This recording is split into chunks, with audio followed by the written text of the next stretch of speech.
Some researchers believe that within the first 6 seconds of meeting someone, this person has already formed an opinion.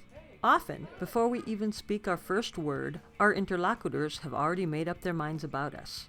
Facial expressions, gestures, posture, and the way we gaze signal our emotions to people, so it's important that we send the messages that we want people to see. First impressions are more heavily influenced by nonverbal cues than the verbal ones. A tense, nervous face is often expressionless, and one way to loosen oneself up is to convey emotion through facial expression by doing a few warm-up exercises. Learners can shake off their scared faces by smiling as big as they can until they laugh out loud. Have them close and open their eyes, move their lips, open their mouths and then close them. Ask them to finish this warm-up by wiggling their tongues around.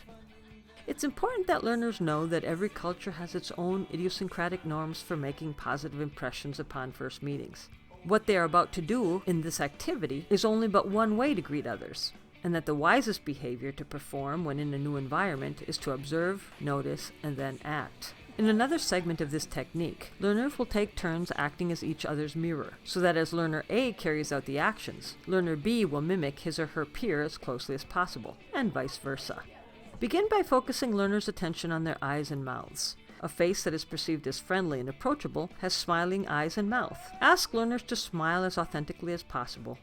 Ask them to look for the telltale wrinkle lines in one another's faces.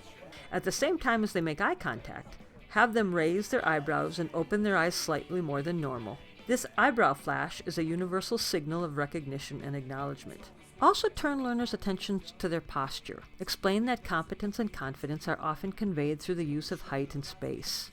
Many cultures, particularly those in the West, use the handshake upon initial greeting and meeting. Research has demonstrated that for members of these cultures, this is the quickest, most efficient way of establishing rapport. At the end of this activity, learners will form 2 concentric circles.